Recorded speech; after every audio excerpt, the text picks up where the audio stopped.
आज किष्किंधा कांड का 52वां सर्ग सुनाती हूँ, जिसमें तापसी स्वयं प्रभा के पूछने पर वानरों का उसे अपना वृतांत बताना और उसके प्रभाव से गुफा के बाहर निकलकर समुद्र तट पर पहुँचना है।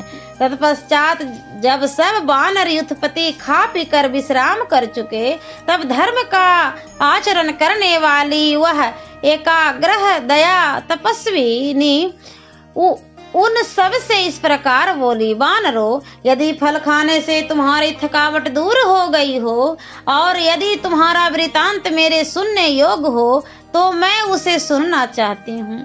उसकी यह बात सुनकर पवन कुमार हनुमान जी बड़ी सरलता के साथ यथार्थ बात कहने लगे। देवी, संपूर्ण जगत के राजा दशरथ नंदन श्रीमान भगवान राम, जो देवराज इंद्र और वरुण के समान तेजस्वी हैं, दंडकारण्य में पधारे थे।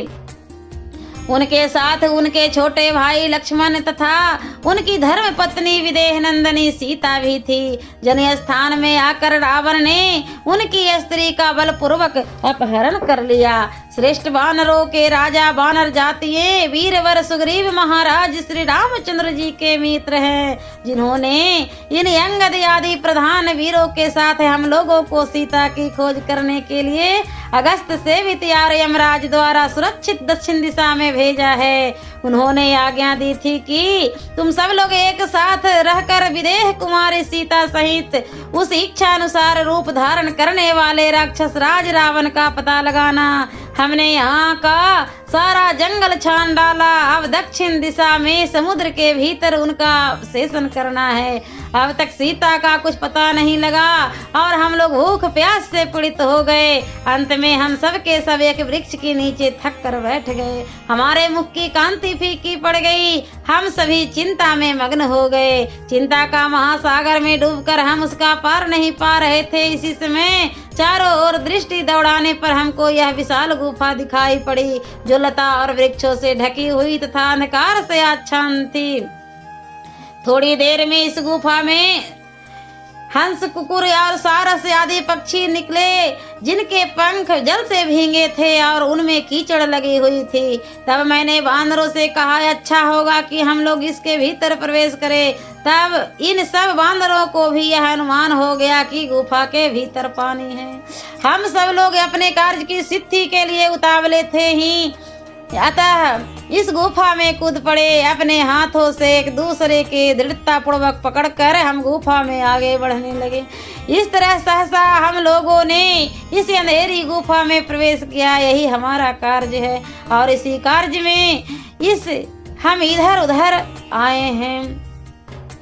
भूख से व्याकुल एवं दुर्बल होने के कारण हम सब ने तुम्हारी शरण ली। तुमने आतिथ्य धर्म के अनुसार हमें फल और मूल्य अर्पित किए और हमने भी भूख से पीड़ित होने के कारण उन्हें भरपेट खाया। देवी, हम भूख से मर रहे थे, तुमने हम सब लोगों के प्राण बचा लिए। अतः बताओ ये वानर, तुम्हारे उपकार का बदला चुकाने के लिए क्या सेवा करें। स्वयं प्रभा सर्वज्ञ थी। उन वानरों के ऐसा कहने पर उसने उन सभी युद्धपतियों को इस प्रकार उत्तर दिया, मैं तुम सभी वेगशाली वानरों पर यूं ही बहुत संतुष्ट हूँ। धर्मानुष्ठान में लगी रहने के कारण मुझे किसी से कोई प्रयोजन नहीं रह गया है। उस तपस्विनी ने जब इस प्रकार धर्म युक्त उत्तम बातें कही, तब हनुमान जी ने निर्दोष दृष्टि वाली उस देवी से यूं कहा, देवी, तुम धर्म आचरण में लगी हुई हो, अतः हम सब लोग तुम्हारी शरण में आए हैं। महात्मा सुग्रीव ने हम लोगों को लौटने के लिए यह समय जो निश्चित किया था, वह इस गुफा के भीतर घूमने में ही बीत गया। अब तुम कृपा करके हमें इस बिल से बाहर निकाल दो। सुग्रीव के बताए हुए समय को हम लांघ चुके हैं, इसलिए अब हमारी आयु पूरी हो चुकी है। हम सब के सब सुग्रीव के भय से डरे हुए हैं, अतः तुम हमारा उद्धार करो। धर्मचारिणी, हमें जो महान कार्य करना है उसे भी हम इस गुफा में रहने के कारण नहीं कर सके हैं।